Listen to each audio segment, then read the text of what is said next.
Picture a grown man standing in a dimly lit room, carefully lifting a small metal car from its box with the same precision a surgeon uses in an operating theater. He is not a child. He is 37 years old, has a mortgage, a demanding job, and responsibilities that fill every corner of his adult life. Yet in this moment, none of that exists. There is only the car, a 1967 Chevrolet Corvette, roughly 4 inches long, painted in a shade of red so precise it almost hurts to look at. He sets it gently on a glass shelf alongside hundreds of others, steps back and exhales slowly. To most people watching this scene, the behavior seems puzzling at best. At worst, it seems childish. But what is actually happening in that room goes far deeper than nostalgia or hobby. It reveals something profound about the human mind, about identity, about control, and about the invisible emotional architecture that holds a person together when the world feels too large and too uncertain to navigate alone. People who collect miniature die-cast cars exist in a category that psychology finds genuinely fascinating. They are not simply buying toys. They are curating a world. Every model they choose, every series they complete, every limited edition they track down represents a deliberate act of meaning-making. The collection is rarely random. There's almost always a logic, a theme, a personal story woven through the choices. Some collectors focus exclusively on muscle cars from the 1960s and 1970s. Others collect only vehicles from a particular manufacturer. Some chase every color variation of a single model across decades of production. The specificity itself is significant. These are not impulsive purchases. They are considered intentional decisions that reflect something deeply personal about the person making them. Psychologists who study collecting behavior have identified a cluster of traits that appear consistently across serious collectors of all kinds, and die-cast car enthusiasts fit the profile with remarkable precision. These individuals tend to score high in what researchers call openness to experience, meaning they are drawn to beauty, detail, and complexity in ways that others might overlook. They also tend toward conscientiousness, the psychological trait associated with order, persistence, and the satisfaction of completing systems. A die-cast collection is, at its core, an incomplete system always seeking completion. There is always another model to find, another variation to acquire, another gap in the shelf waiting to be filled. This creates a psychological loop of anticipation and fulfillment that the conscientious mind finds deeply rewarding. The hunt matters as much as the having.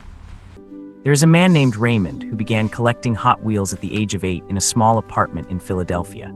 His father worked long hours and was rarely home. His mother did her best, but money was tight and the neighborhood was difficult. Raymond's uncle gave him a small orange Camaro one Christmas, and something shifted inside him that he still struggles to put into words decades later. He began saving coins, searching stores, trading with other kids at school. By the time he was 12, he had 43 cars arranged carefully on a wooden plank above his bed. He told a journalist years later that those cars were the only things in his life he could control completely. We must act now. Nobody could move them without his permission. Nobody could take them without consequence. In a childhood that felt largely beyond his influence, that shelf was his kingdom. Raymond is now 51. He has over 4,000 models displayed across 2 dedicated rooms in his house. He is not trying to recapture something lost. He is maintaining something essential. What Raymond describes without using the clinical language is something psychologists call a sense of personal control, and research consistently shows it is one of the most powerful predictors of psychological well-being. When life becomes unpredictable, when careers disappoint, when relationships are complicated, when the broader world feels chaotic, human beings instinctively seek domains where their authority is complete. The collection provides exactly this. Every shelf is a decision the collector made. Every model is there because they chose it. The arrangement, the organization, the categorization, all of it reflects their will imposed on physical space. In a life where so many outcomes are determined by forces outside the self, the collection is a space of total sovereignty. The nostalgia dimension of diecast collecting deserves careful attention because it operates on multiple psychological levels simultaneously. On the surface, it appears simple. People collect models of cars that remind them of their childhood, their fathers, a simpler time. But psychological research on nostalgia reveals something more complex and more interesting. Nostalgia is not merely a passive emotional response to memory.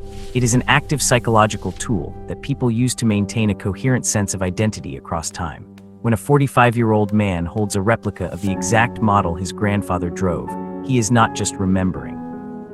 He is connecting the person he was to the person he is now. building a bridge across the years that makes him feel continuous, coherent, and real. Studies have found that engaging in nostalgic thought actually increases feelings of social connectedness, boosts self-esteem, and counteracts loneliness. The die-cast car sitting on the shelf is doing psychological work its owner may not even consciously recognize. There is also something worth examining in the scale itself. These are miniature objects, small, contained, manageable. Psychologists who study transitional objects, those items humans use to manage anxiety and maintain emotional equilibrium, note that smallness carries its own psychological significance. The miniature world is one the human hand can encompass entirely. It can be held, examined from every angle, controlled absolutely.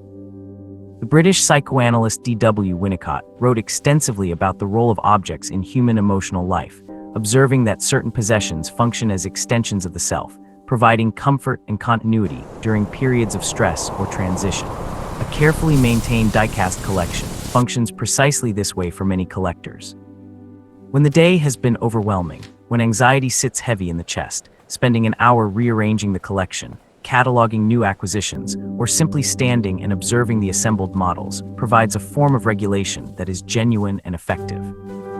Walk into any die-cast collector community, whether online forums, dedicated Facebook groups, or the increasingly popular collector meetups held in convention centers across the world, and the social psychology becomes immediately visible. These are not solitary people hoarding objects in isolation. They are members of a highly organized subculture with its own hierarchy, its own language, its own rituals of recognition and respect. Knowledge is currency in this community.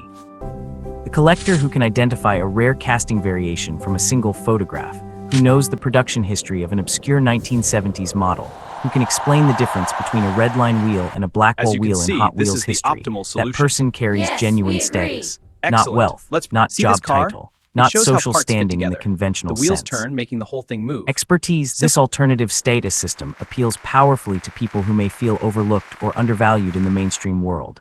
Inside the community, they are authorities. Their knowledge matters. Their passion is not just accepted but admired. Wow, that tiny car is so cute! The collector community also provides it. something Me that too. modern life has made Wow, increasingly look at this scarce car. and increasingly I know, right? precious. It's perfect. Genuine We have shared to get it. enthusiasm.